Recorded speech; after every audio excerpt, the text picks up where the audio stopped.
사람은 감사한다 그러면은 조건부 감사가 있죠. 조건부 감사. 요렇게 해주면 하나님이 이루어주면 내가 할게요. 이런 조건부 감사. 쉽게 말하면 내가 하는 일들이 남들보다 더 잘 되고 내가 다른 사람 더 많은 걸 소유하면 그럼 내가 감사한다. 이런 조건부적인 감사가 있는가 하면 어떤 사람은 뭐뭐 때문에 행하는 감사가 있어요. 우리 애가 다른 애보다 훌륭하기 때문에, 우리 가정이 더 건강하기 때문에, 누구하고 비교해서 뭐뭐 때문에 더 좋아서 이런 식으로 하는 감사가 때문에 행하는 감사가 있어요. 근데 우리 기독교인들에게 주시는 감사는요, 성경에도 보니까 그러함에도 불구하고 감사하라 이런 얘기예요. 행복해도 감사하고, 어려움을 만나도 감사하고, 건강해도 감사하고, 또 내가 병약해도 감사하고, 여러 가지, 그러함에도 불구하고 어떤 역경과 위기 상황에서도 우리 그리스도인은 원망하는 자가 아니라 감사하는 자가 돼야 된다는 것을 말씀하고 있는 거죠. 오늘 본문은 이런 내용입니다. 예수님께서 예루살렘으로 가기 위해서 사마리아를 거쳐서 지금 갈릴리 지역 사이를 지나가는 한 마을에 들어가게 됩니다. 마을에 들어갔는데 멀리서 이렇게 이 문둥병자는, 그때나 지금이나 문둥병자는 격리되어 있으니까요. 그 문둥병자가 저 멀리서 예수님이 지나가는 걸 듣고 소리를 지르면서 우리를 불쌍히 여겨 달라 주님께 간청을 해요. 근데 그 당시에는 문둥병자가 판정을 내리는 것도 제사장이 내리고, 문둥병이 다 났을 때도 내가 문둥병이 다 났다고 이제 인정을 해줘야 가정으로 돌아갈 수 있게 해주는 분도 누가 하냐면 제사장들이 해요. 근데 예수님께서 우리를 불쌍히 여겨달라고 하니까 너희 몸을 제사장에게 보여라. 이 사람들이 제사장에게 보이러 가는데 그때만 해도 문둥병이 안 났단 말이에요. 그런데도 예수님의 말씀에 순종하여 가는 도중에 문둥병이 난 걸 알게 됐어요. 할렐루야. 그 문둥병이 싹 났으니 얼마나 행복해요. 그런데 이때에 문둥병자들이 10명이 다 났는데, 난 이제 빨리 제사장에게 내 몸을 보이고 자유함을 얻어서 내가 집으로 가야지, 내가 가족도 만나야지, 친구도 만나야지, 내가 할 일을 해야지, 이런 생각들을 했을 거예요. 근데 그 중에 한 사람인 사마리아 사람만 자기 몸에 병이 난 걸 알고 바로 돌아와서 예수님께 와서 감사하면서 절을 한 겁니다. 그때 예수님께서 10명이 가서 다 고침을 받았는데 9은 어디 있느냐라고 예수님이 말씀해요. 이거는 감사하는 자를 찾고 있다는 거죠. 감사를 원하고 있다는 것을 우리에게 보여주는 거예요. 그래서 오늘 본문의 말씀을 통해서 저는 오늘 감사에 대한 말씀을 증거하면서 여러분 모두도 감사의 사람이 되기를 바랍니다. 자, 감사하는 사람은 첫째로 은혜를 입은 자는 감사할 줄 알아야 됩니다. 한번 따라합시다. 은혜 입은 자는 감사하는 자다.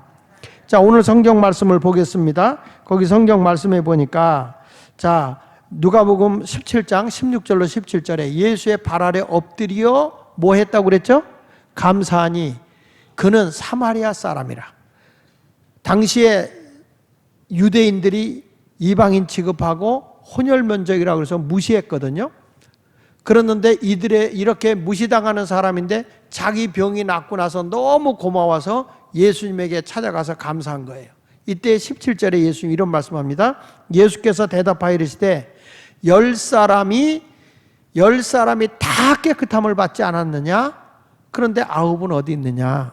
자, 10명이 다 은혜를 입어서 병이 났는데 9은 어디 있느냐? 이것은 뭘 얘기하는 거냐면 9은 어디 있느냐? 이 말은 감사를 원하고 계시는 예수님의 심정을 알 수 있어요. 자, 예수님의 은혜로 이렇게 치유함을 받았으면 감사를 할 줄 알아야 되는데 9은 어디가 있느냐? 이렇게 주님이 찾고 있는 것입니다. 그렇습니다. 성도들 가운데도 은혜를 입고 하나님의 사랑을 받았음에도 불구하고 진심으로 감사하는 사람이 그렇게 많지 않아요. 당연하게 받아들이는 거예요. 근데 우리 예수님은 어떤 사람을 찾고 있느냐면 감사의 사람을 찾고 있다는 거예요. 성경 말씀 데살로니가전서 5장 18절에도 보니까 범사에 감사하라, 모든 일에 감사해라, 흥하든 흥하지 않든 좋든 나쁘든 감사해라. 이것이 그리스도 예수 안에서, 예수 안에 있는 자들이 예수 안에서 너희를 향하신 하나님의 뜻이다.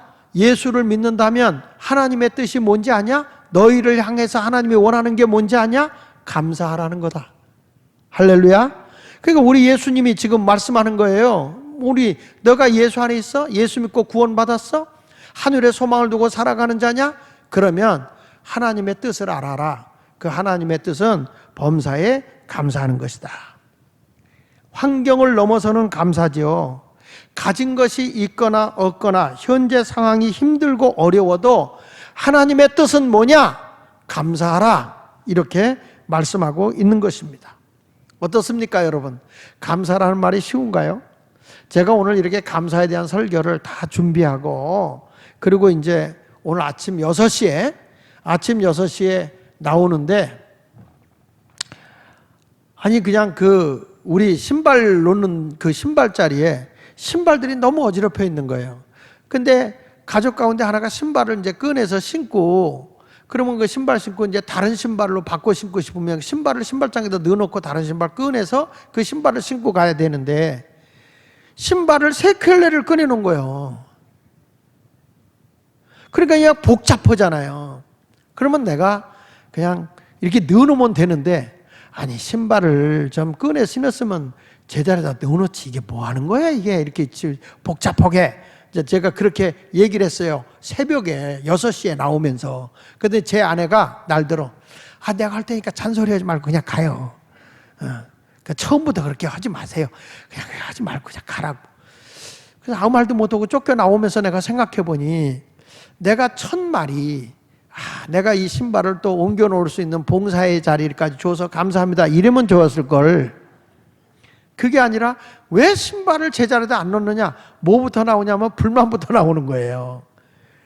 그래서 이걸 보면서 참 내가 설교 준비를 이렇게 했음에도 불구하고 내 입에서 나오는 단어가 감사라는 단어가 나오는 게 아니라, 어떤 환경에 딱 처해 보면 왜 이렇게, 그리고 원망하는 말, 그리고 불만 섞인 말이 먼저 나오더라고요.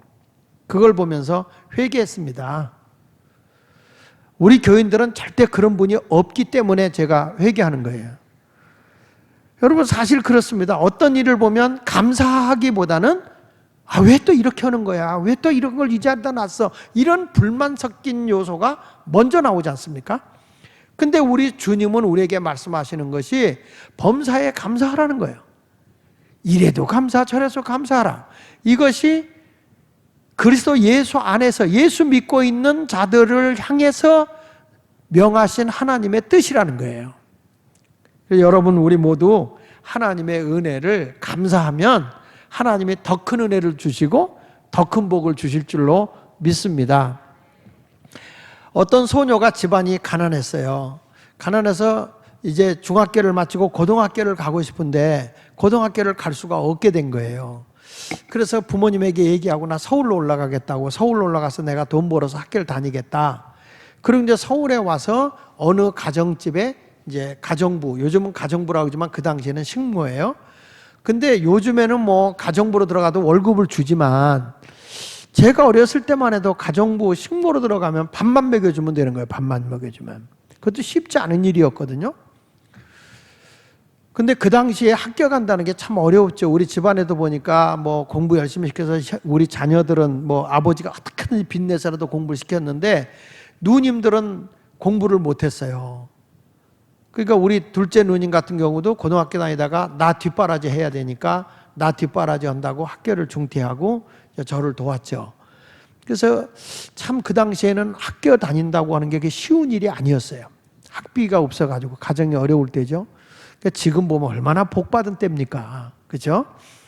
근데 이 소녀가 남의 집에 가서 이제 일을 해주고 있는데 일만 하고 있을 뿐이지 학교도 못 다니고, 그리고 교회는 그렇게 가고 싶은데 교회도 못 가는 거예요. 그 시간만 나면 하나님 앞에 기도하는 거예요. 하나님, 나 학교 다니고 싶고 나 교회도 가고 싶어요. 근데 나 이 집에 와서 이러다 보니까 시간도 없고 학교도 못 갈 것 같고 교회도 못 가는데 어떻게 하면 좋아요? 라고 기도를 했어요. 근데 하루는 이렇게 기도하고 있는데 그의 마음속에 너가 나에게 시간을 낼 수 있는 때가 언제냐 이런 음성이 마음으로 들리더래요. 그래서 저녁에 다 주무실 때 이제 다 끝나고 설거지하고 청소하고 다 주무실 때 그때 시간이 있습니다. 그래? 그러면 그 시간에 네가 나를 위해서 봉사하거라 이렇게 하더래요. 그래서 그게 주님의 음성인 줄 알고 주인님한테 양해를 구하고 저녁 때마다 나가서 이제 교회 가서 청소를 하고 밤에 청소를 하고 기도하고 오는 거예요. 아무도 모르게 교회 가서 청소를 한 거예요. 요즘에는 교회들마다 훔쳐갈 게 많아가지고 문을 꽁꽁 닫아놓지만 우리 교회는 24시간 다 기도실 열어놨습니다. 그런데 문을 다 닫아놓지만요, 그 당시만 해도 교회 문은 항상 열려 있거든요. 그래서 가서 이제 이렇게 청소를 하고 기도를 하고 있는데 그 교회 회사를 경영하고 있는 장로님 한 분이 이 회사의 문제를 가지고 밤늦게 기도하러 온 거예요. 기도하러 오셨는데 왜 낯선 소녀가 교회를 유리창문부터 의자 깨끗이 청소를 하고 있는 거예요. 그 보니까 전혀 처음 보는 거야. 그래서 그 소녀를 불러놓고 누군데 이렇게 교회 청소를 하냐고 이렇게 물어본 거예요, 장로님이. 그러니까 이 소녀가 사실은 나는 시골에서 올라왔는데 어느 집에서 일하고 있는 이제 가정부 이제 식모입니다. 하나님 앞에 기도하는데 교회 가서 시간을 내서 청소하라 이런 마음을 주셔서 제가 의자, 창문 이렇게 청소하고 있습니다. 근데 내 소원은 학교 가는 게 소원이고 내 소원은 신앙생활 잘하는 것이 소원입니다.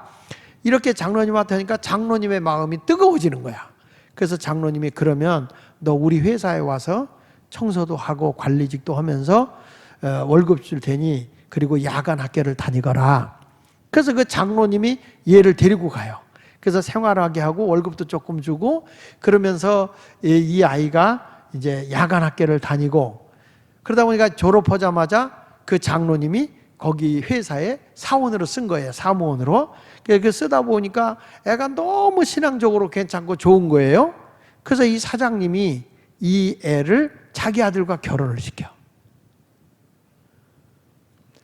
남이 잘 되는 꼴을 모르니까 아멘을 안 하네. 그래가지고 여러분 이게 얼마나 귀한 일이에요.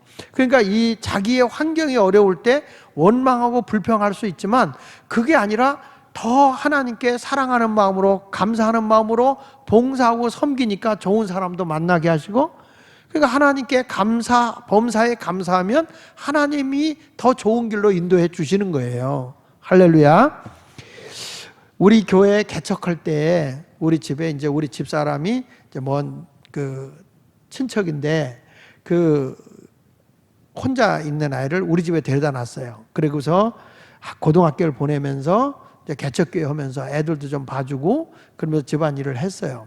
그리고 이제 얘가 고등학교를 졸업하고 이제 고향으로 내려갔는데 어느 날 제가 대구에 집회를 마치고 저녁에 이제 밤늦게 KTX를 타고 올라오는데 누가 역에서 형부 그러는 거예요. 절들어 형부라고 그러니까 형부 그래. 그래서 깜짝 놀라가지고 보니까 걔예요.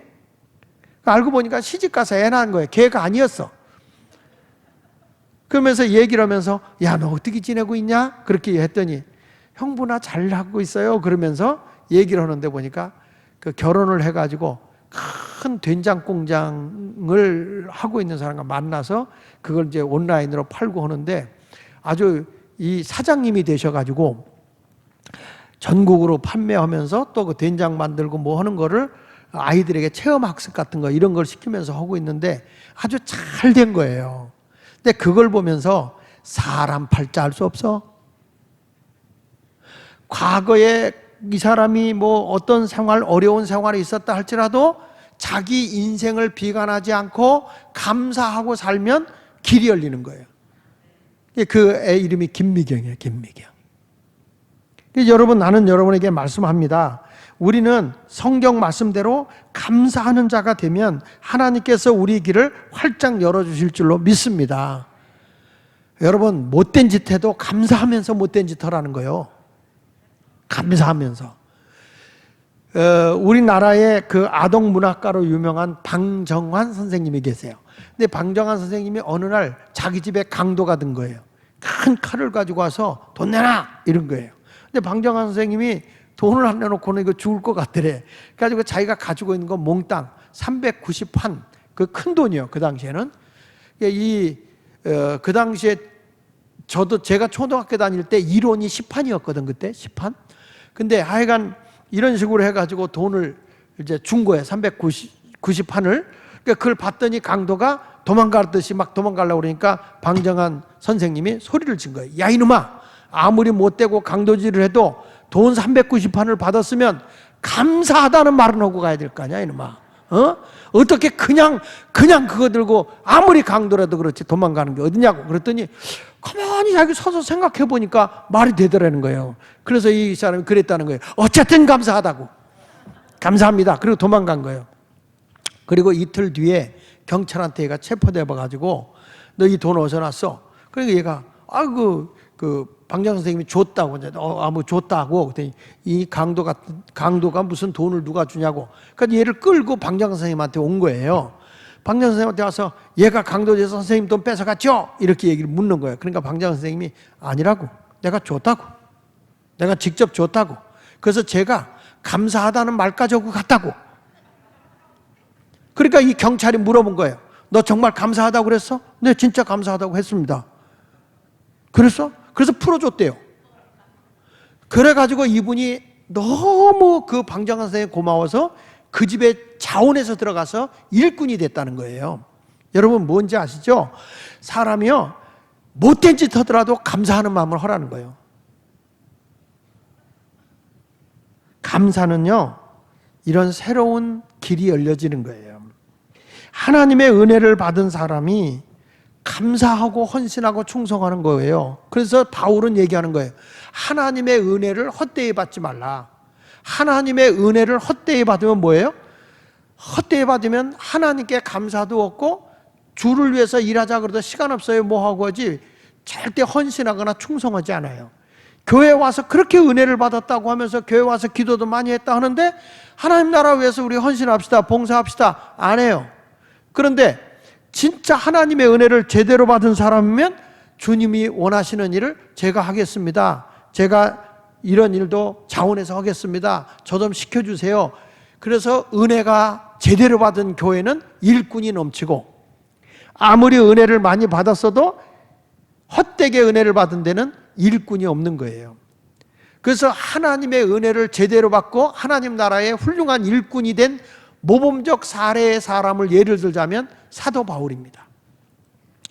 그러니까 사도 바울은 고린도전서 15장 10절에 이렇게 말하잖아요. 그런즉 내가 나 된 것은, 내가 지금 이런 사람이 된 것은 하나님의 은혜로 된 것이니 내게 주신 은혜가 뭐 되지 아니하여 헛되지 아니하여 내가 모든 사도보다, 다른 모든 사도보다 더 많이 수고하였으나 내가 한 것이 아니요 나와 함께 하신 하나님의 은혜다. 할렐루야. 오직 하나님의 은혜로 했다는 거예요.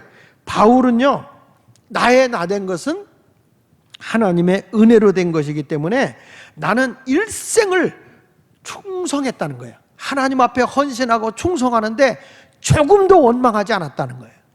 그래서 사도 바울은 항상 기뻐해라, 쉬지 말고 기도하라 하면서 범사에 감사하라, 이걸 입에 담고 산 사람이에요. 성경 말씀 고린도서 6장 3절에 보면 이런 말이에요. 우리가 이 직분이 비방을 받지 않게, 사도라는 직분이 다른 사람에게 욕을 먹지 않게 하기 위해서 무엇이든지 아무에게든지 거리끼지 않게 자기 살았다는 거예요. 걸림돌이 되지 않게 했다. 그러면서 4절에 보면, 고린도서 6장 4절에 보면 오직 모든 일에 하나님의 일꾼으로 자천했다.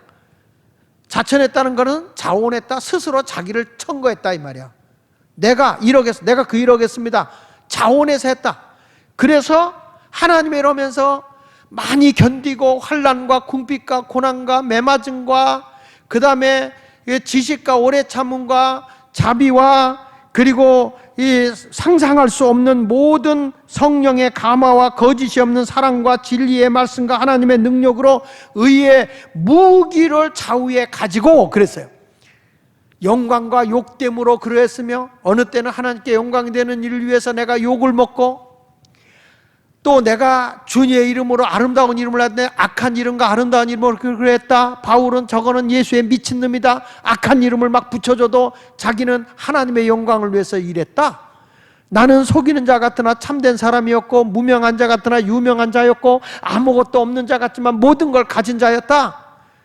그는 예수님의 은혜를 헛되지 않게 하기 위해서 자기 사역을 최선을 다해서 했다는 거예요.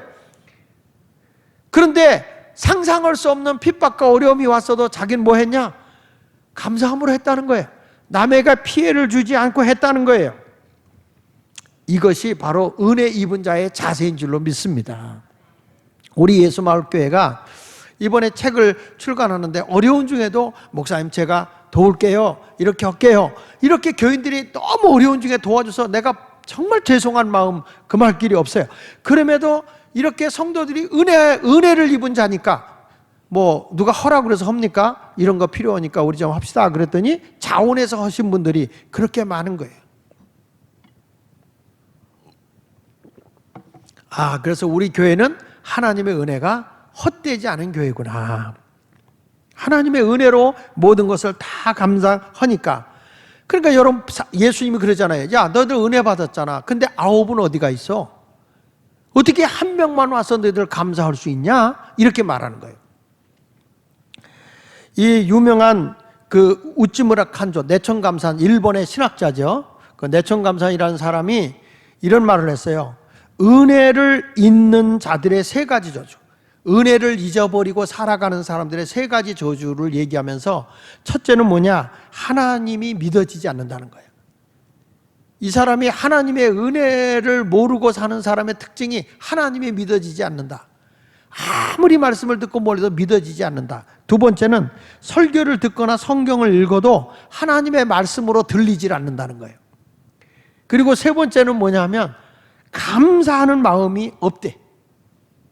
이런 사람을 보면 이거는 하나님의 교회를 다니면서도 은혜를 입고 구원을 받았다고 하면서도 저주를 받고 있다는 거예요. 어떤 사람이? 하나님이 믿어지지 않는 사람이. 그리고 설교를 듣거나 성경을 읽어도 이것이 하나님의 말씀으로 자기에게 안 오니까요. 어저께 우리 2학년짜리 외손녀 딸이 우리 집에서 성경 그 시편을 쓰고 있더라고요. 근데 얘가 2학년짜리 쓰기에는 양이 많아. 그래서 야, 시편에 짧은 것도 많은데 너는 왜 이렇게 긴 거 썼어? 그랬더니 어른들이 다 짧은 건 가져갔대. 어른들이 짧은 건 가져가고 애들이 그 긴 걸 쓰고 있는 거예요. 야, 그래서 우리 교인들이 아직 은혜가 덜 되나 보다. 제가 그걸 보면서 하나님의 말씀, 내가 하나님의 말씀을 이렇게 기억하고 기록하고 있구나, 이런 마음이, 감사하는 마음이 있어야 되는데 그런 마음이 없이 억지로 숙제다 이렇게 해서는 안 되겠죠. 한 유대인의 어머니가 자식을 훌륭하게 키웠다고 상을 받았어요. 그때 많은 이웃의 사람들이 와서 아니, 아무개 엄마는 어떻게 그렇게 훌륭한 자녀를 키웠어? 어떻게 그렇게 자녀를 훌륭하게 키워서? 그랬더니 뭐라고 얘기냐면 나는 언제나 내 자녀들에게 3가지만 가르쳤다. 3가지. 난 특별히 가르친 거 없다. 3가지만 가르쳤더니 이 아이가 그렇게 훌륭한 자녀가 됐다. 그 뭐냐? 그 첫째, 자녀에게 가르친 게 이거래. 첫째, 모든 일에 감사하라. 내가 잘하면서 어쨌든 감사하고 살아라. 한번 따라합시다. 모든 일에 감사하라. 네. 그리고 어머니가 두 번째는 뭐냐면 원망하는 사람과는 친하게 지내지 말고 만나지도 마라. 원망하는 사람은 가까이 하지 마라. 가까이 하지 마라. 세 번째는 뭐라고 그랬냐면 감사하는 사람하고는 친하게 지내고 늘 함께 해라. 이렇게 엄마가 가르쳤대요. 첫째는 감사하는 사람이 되라. 둘째는 원망하는 사람하고는 친하지 말고 가까이 하지 마라.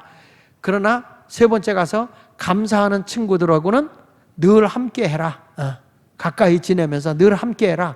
그랬더니 훌륭한 애가 되더라는 거예요.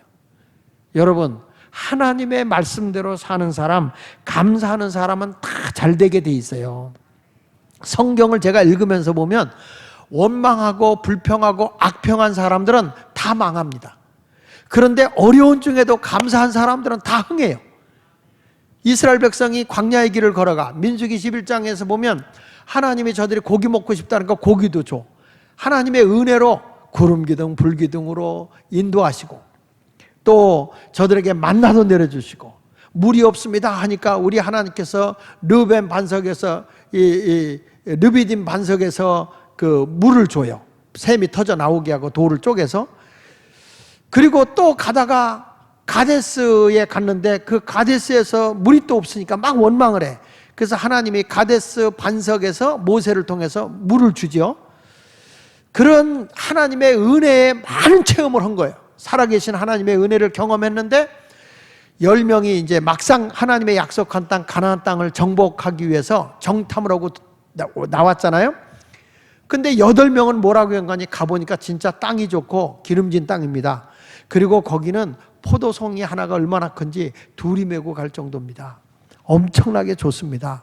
그러나 그들은 네피림의 후손으로서 키가 장대하고 워낙 탄탄해서 우리가 거기 들어가면 저들한테 우리는 포로가 되어가지고 고생만 하게 될 겁니다. 우리가 애굽에 있을 때는 거기서 살면서 얼마 동안 우리가 거기 400년을 넘게 살면서 다 안정돼가지고 우리가 살고 있는데 우리가 이게 뭡니까? 여기서 애굽에서 나와가지고 또 가서 포로 생활을 해야 됩니까? 기반도 없고 아무것도 없는데. 그리고 원망할 수밖에 없었잖아요. 그런데 막 원망하는데 여호수아와 갈렙은 아니다, 그건 우리 땅이다, 그 기름진 땅 우리 거다, 하나님이 우리의 보호자이기 때문에 우리가 가서 그들을 밥 먹듯이 먹어버릴 수가 있다. 근데 8명은 막 아니라고 막 악평을 한 거예요. 그 땅을 악평한 거예요. 우리가 노예가 될 땅이다, 우리 잡아 죽이려고 일로 인도한 거다. 그 백성들이 그 말을 듣고 돌을 들어서 여호수아와 갈렙, 모세를 다 때려 죽이려고 하잖아요. 하나님께서 그 악평하는 사람들을 다 거기서 광야에서 다 죽게 하고 그 2세들을 데리고 가나안 땅을 들어가게 하셨잖아요. 하나님이. 이것을 보면 하나님은요, 원망하는 사람은 다 멸해요. 그러나 감사하는 사람은 하나님이 흥하게 하는 거예요. 할렐루야. 그러니까 은혜를 입었으면 내가 하나님의 은혜를 입은 자다, 나는 구원받은 자다, 그러면 그 사람이 삶이 뭘로 나타나야 되느냐? 감사함으로 나타나야 돼요. 아무리 힘들고 어려워도 감사해야 돼요. 할렐루야. 그러면 이 감사하면 두 번째 뭐가 나느냐? 하나님의 구원을 주신다는 거예요. 감사하는 사람에게 구원을 주겠다는 거죠.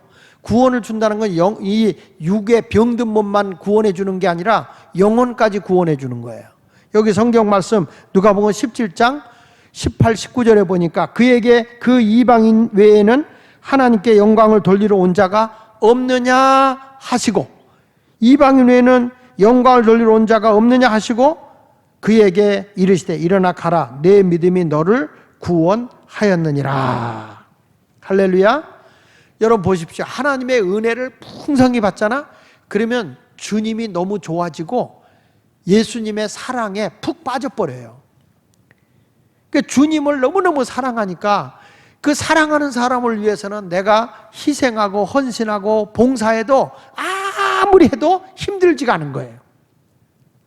그러니까 주님의 은혜를 많이 받은 사람은 주를 위해 헌신하고 봉사하는 게 기쁘는 거예요. 감격하는 거예요. 감사하는 거죠. 그러니까 여기 와서 주님께 영광을 돌리는 사람은 딱 한 사람밖에 없었어요. 성경 말씀 시편 50편 23절에 이렇게 말합니다. 감사로 예배를 드리는 자가 하나님을 영화롭게 하는 거다, 하나님을 높이는 거다. 그러면서 그의 행위를 옳게 하는 자에게는 내가 하나님의 구원을 보이리라. 하나님이 감사하는 사람에게는 구원을 보여준다는 거예요. 그 구원은 영혼 구원, 육신 구원, 환경 구원, 생활의 구원, 모든 것을 하나님이 전인적 구원을 베풀어 주겠다는 거예요. 그래서 감사해야 되는 거예요. 헬라의 유명한 법학자인 라이피콥스라는 분이 이런 말을 했습니다. 감사를 모르는 사람을 위해서는 법을 제정할 필요가 없다.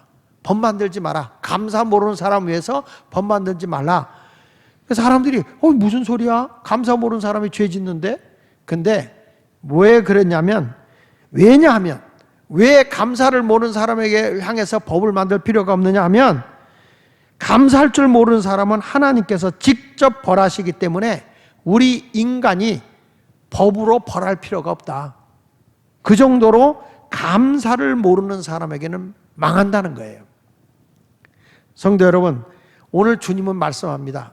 그 행위를 옳게 하는 자, 감사의 행위를 옳게 하는 자가 하나님의 구원을 보는 겁니다.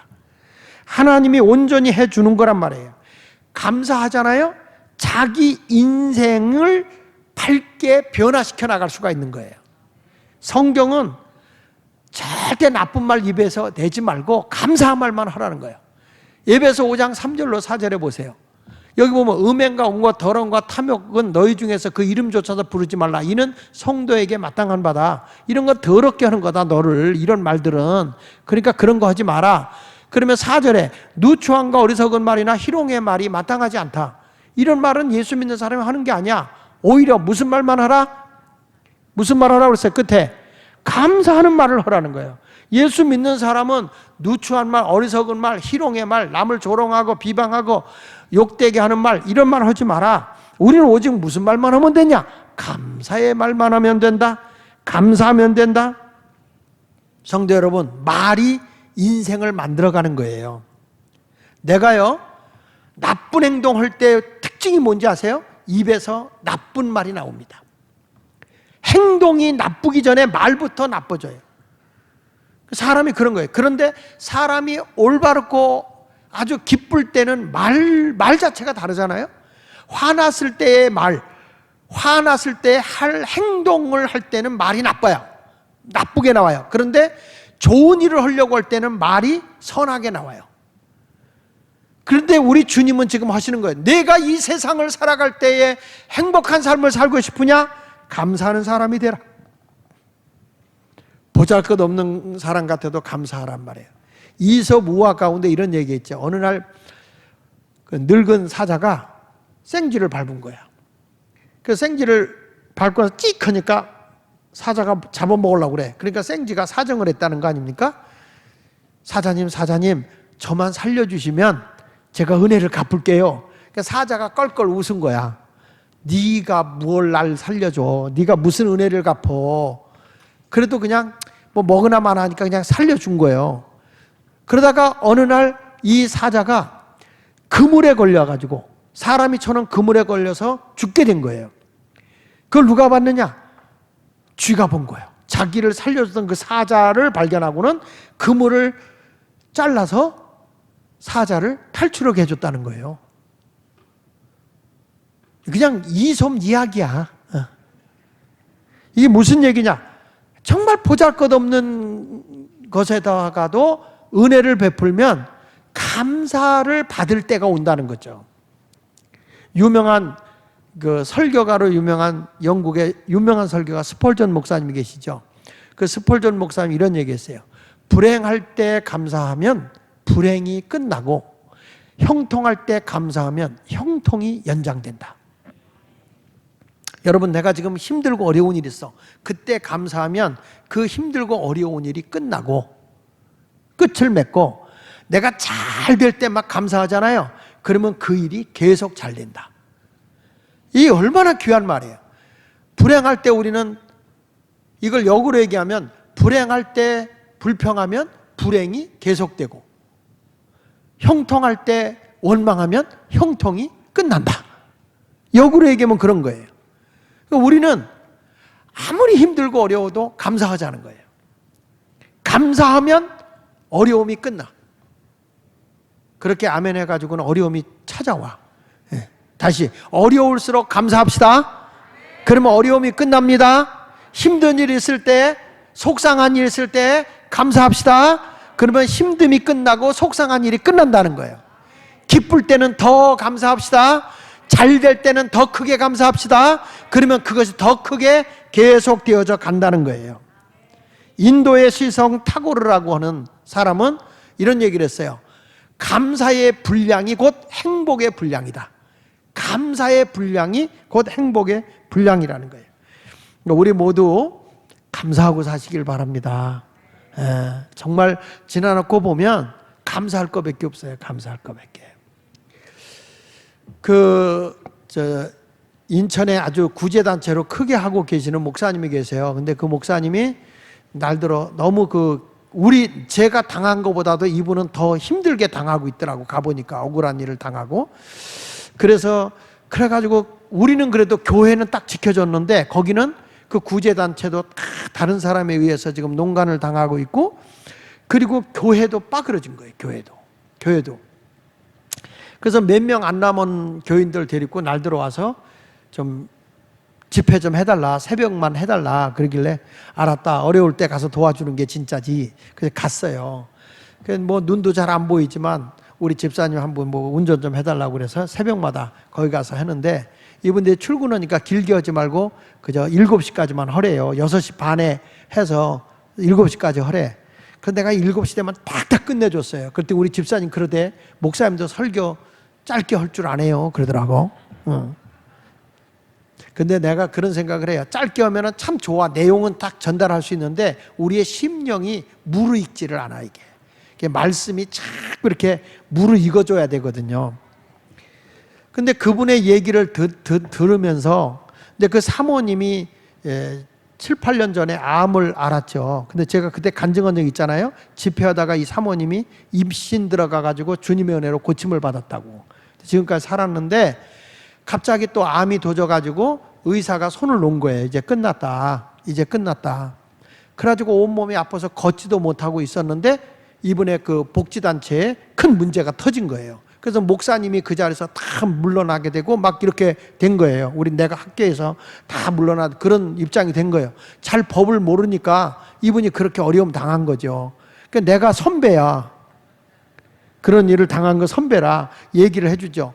근데 이 사모님이, 그 거동도 못하던 사모님이, 내가 여기서 물러나면 안 되겠다. 우리 목사님 내가 살려놓고 죽어야 되겠다.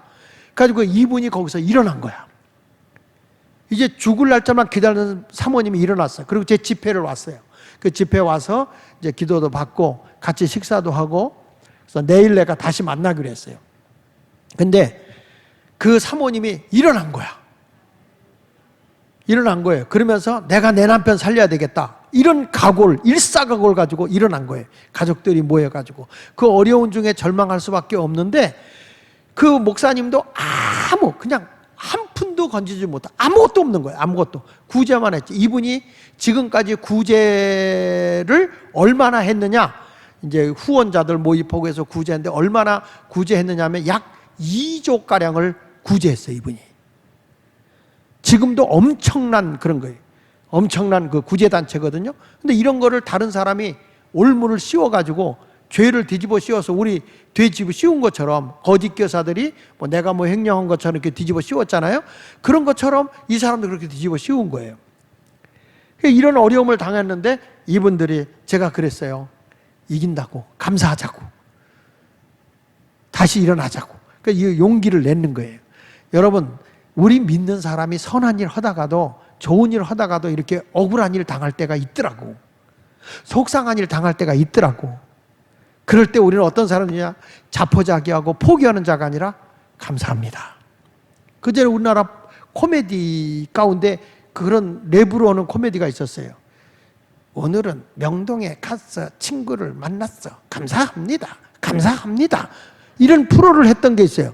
근데 그 감사합니다 했던 애들은 잘 됐더라고. 근데 반대로 시커멓어. 망했다. 이렇게 코미디 하는 애들이 있어요. 얘들 다 망했다? 예. 여러분, 이 말이라는 게요, 얼마나 중요한 건지 우리에게 알려줘요. 그러니까 말은 우리를 이끌고 가는 거야. 근데 성경에서 우리에게 일러주고 있는 게 감사합니다라는 거예요. 요즘에 우리나라에 넷플릭스 그 드라마 가운데 오징어 게임이라는 거 나오죠? 그 오징어 게임이라는 거기에서 나오는데, 그 오징어 게임이 지금 세계에서, 우리나라 드라마가 세계의 아주 최고의 드라마가 됐어요. 그래가지고 무궁화꽃이 피었습니다. 그 다음에 이 달고나, 이런 것들이요, 달고나는 지금 프랑스, 중국 난리래, 난리. 그거 줄 서서 사 먹는다네. 우리나라 그거 허내라고요. 그 다음에 줄다리기, 그 다음에 구슬치기, 징검다리 이런 것들 게임을 가지고 하는데, 진짜적으로 이제 예를 들면 무궁화꽃이 피었습니다 하고 움직이게 걸리면 진짜 죽이는 거예요. 이제 이 드라마죠. 이제 그런 건데 안 죽으려고 막 해가지고 가는 걸 스릴 있게 이렇게 하잖아요. 그 드라마가 굉장히 인기 있어요. 근데 저는 그 드라마 가운데서 징검다리라는 그 있잖아요. 징검다리 우리 그 전에 보면 이렇게 징검다리 같은 이렇게 건너가다가 각계 표현되는 밟으면 안 되잖아요. 그와 같이 이제 그런 걸 하는데 여기는 그 받침이 없는 유리로 되어 있는 데를 밟으면 이게 깨지면 깊이 떨어져 죽는 거예요. 근데 그 가운데 뭐가 있냐면 한 사람이 서 있는 한 사람을 밀어 떨어뜨려서 죽이고 자기가 그 자리에 있어서 이제 무사히 시간 안에 이게 통과를 해요. 통과한 사람이 기독교이냐? 거기서는 그러면서 하나님 날 살려줘서 감사합니다. 오히려 기독교인이 아닌 사람들은 자기 때문에 죽은 사람 때문에 가슴 아파오는데 우리 그 기독교인이라는 사람은 일부러 밀어서 떨어뜨려 죽여놓고 하나님이 날 살려줬다 감사합니다.